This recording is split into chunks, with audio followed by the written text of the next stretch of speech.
friends, welcome to Chris class. I am Monica and today we will study fractions and decimals.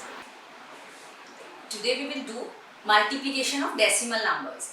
See, when we have to these are two decimal numbers. Whenever we multiply decimal numbers, we will multiply them as whole numbers. Let us multiply them like this. We are leaving this point, and how do you multiply these numbers? You write the bigger number first so that our multiplication becomes easy, and then you multiply it like this.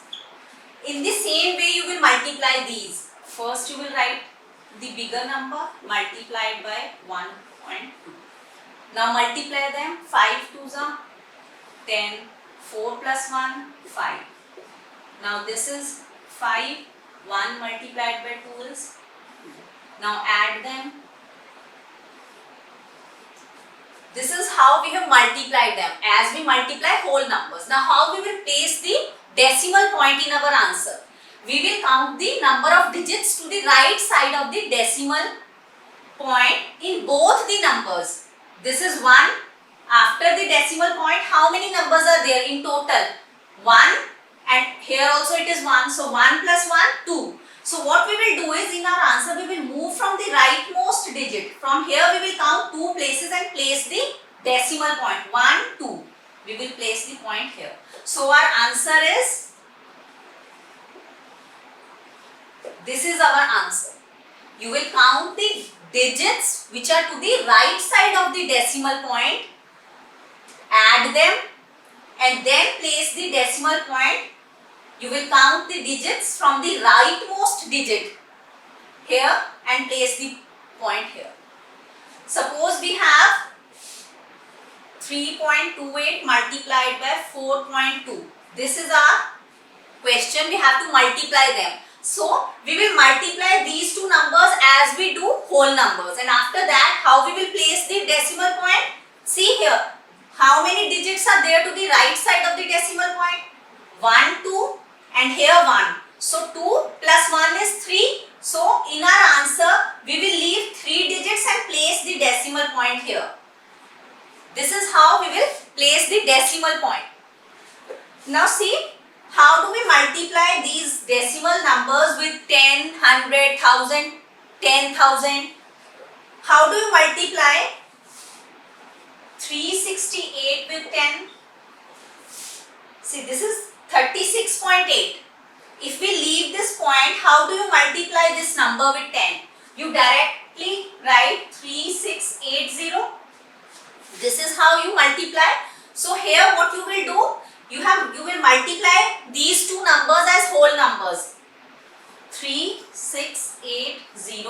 How many digits are there to the right side of the point? 1. Here there is no digit to the right side of the point. So this is only one digit. We will place the point here. So our answer is 368.0. What do? We have shifted the decimal 1 place to the right side. There is 1 0. So the decimal point has shifted to 1 place to the right side. Here also what will we write the answer? 203 multiplied by 100 will become this. Now how many digits are there to the right side of the decimal point? 1. So we will place the decimal point here. So what do we observe? That when we multiply by 10, the decimal point will move 1 place to the right side. When we multiply by 100, it will move 2 places to the right side. When we multiply any number, any decimal number with 1000, the decimal point will move 3 places towards the right side. Let us solve these sums. First we will write them as we write whole numbers. As we multiply whole numbers, we will write them in that form. We will write it like this. Then we will multiply them. This becomes 8. Now let us place the point. See how many digits are there to the right side of the decimal point? There is only 1 digit, because in the second number there is no point. So there is only 1 digit. We will move from the rightmost digit towards the left. Leaving one place, we will place a decimal point here. We will leave one digit and we have placed the decimal point here. So our answer is 80.4. Now see, we have this question. Now we will write the bigger number first so that our calculation becomes easy. We write 3.1 first and then 1.3. Now we will multiply them as we do whole numbers. 1 multiplied by 3 is 3. This becomes 9. This is 1. 3 multiplied by 1 is 3. Now we will add them. 3, 10, this is 4. Now where we will place the decimal point? Total number of digits which are to the right side of the decimal point is 1, 2. So from here we will start 1, 2 and place our point here. So our answer is 4.03. Let us solve this question.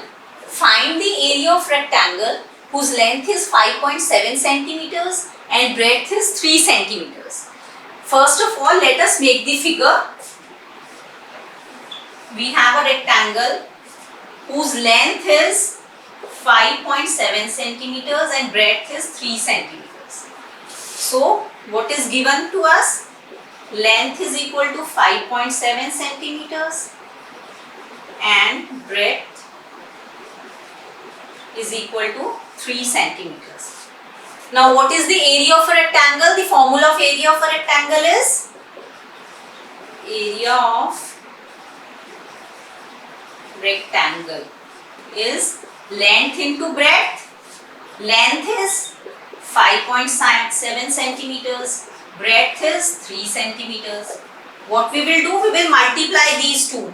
5.7 multiplied by 3. This becomes 21. This is 15 plus 2, 17. Where we will place the decimal point? Here there is only one digit to the right side of the decimal point. So we will move from here to one digit. We will place our point here. So our answer is 17.1 centimeter square. The answer will be in centimeter squares because these 2 centimeters are also being multiplied. The unit of area is in squares. So here our answer is 17.1 centimeter square.